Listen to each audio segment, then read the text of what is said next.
টকাখিনি কাৰ আছিল নদীত উটিহা সেই বান্ধিলে টকাখিনি কাৰ টকা কি কথা কেনেকৈ হ'ব ফাদিল আজি পুৱাৰে পৰা হাহাকাৰ মুকালমুৱাৰ শিয়ালমাৰী নৈত উটি আহিছিল বান্ধিলে টকা বৰক্ষেত্ৰীৰ শিয়ালমাৰী চৰত উদ্ধাৰ কৰিছিল বান্ধিলে জালনোট টকা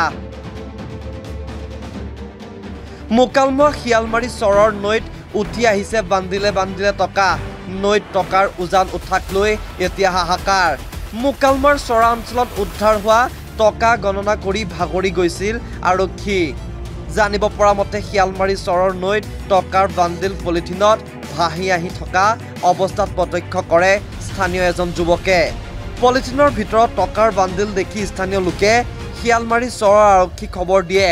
ঘটনাস্থলীত আৰক্ষী উপস্থিত হৈ জালনোটৰ বান্দিল কেইটা উদ্ধাৰ কৰে পিছে টকা কাৰ আছিল ক'ৰ পৰা আহিল কোনে দিলে অটুৱাই কিয় দিলে অটুৱাই এইবোৰ ফাদিল হ'বনে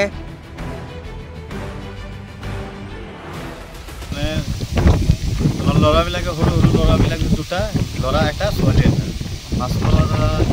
পিছত এটা পলিচিং এটা ভাগি অহাৰ পিছত সেইটো বস্তু উঠাইছি নদীৰ পৰাই উঠানোৰ পিছত চাই পইচা আছে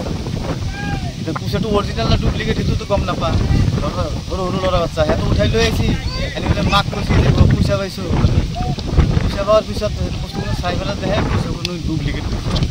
তাৰপিছত হয়তো মানুহ আমাৰ ৰাইজৰ মানুহে গম পোৱাৰ পিছত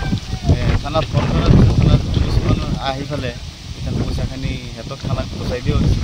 পইচাখিনি ক'ত পাইছিলে নদীত পোৱা গৈছে মাছ মৰা গৈছিল মাছ মৰা যাওঁতে ল'ৰা সৰু ল'ৰা এটা বাচ্চা এটা লাগি এতিয়া পলিচিঙৰ মাজত পইচাটো আছিল যিটো বস্তু তাৰপিছত উঠাই পেলাই ঘৰত লৈ আহিছে আহি পেলাই চাই পইচা পইচাখিনি ডুপ্লিকেট পইচা এতিয়া আমি এতিয়া ভালদৰে গম নাপাওঁ এইখিনি জেগাৰ নাম কি জেগাৰ নাম কুৰিয়ামাৰী শিয়ালমাৰী বেৰিচুটি পাৰ থানা কি থানা আমাৰ শিয়ালমাৰী এতিয়া পইচাখিনি কি কৰা হ'ল এতিয়া পইচাখিনি আমি থানাত পইচাইছোঁ থানাৰ পৰা আহি পেলাই লৈ কিমান টকা হ'ব পইচাটোৰ পৰিমাণটো আমি কিমান ক'ব নোৱাৰিলোঁ হ'ব পাৰে 2-1 লাখ মান অনুমানত কৈ আছোঁ আমি চাওঁ নাই কোনোবা দুষ্ট চক্ৰই পইচাখিনি হ'ব পাৰে আমি নদীত বস্তুখিনি পোৱা গৈছে আৰু যাতে সৰু বাচ্চাবিলাকে পাইছে আমি এইখিনিতো ষড়যন্ত্ৰতেই হৈছে বস্তু এটা এই বস্তুখিনি ইউজ কৰাৰ কাৰণে এইবোৰ বস্তুখিনি বনাইছে দুষ্ট চক্ৰ হয়তো ইউজ যোনকাৰণে ডুপ্লিকেটটো বনাইছে তেনেহ'লে সেই চলাবৰ কাৰণে বনাইছে সেইবিলাক বস্তু অৰিজিনেল হিচাপে তদন্ত কৰিলে ভাল হয় যাতে দেশটো বাচে আমাৰ news desk report news 8 Assam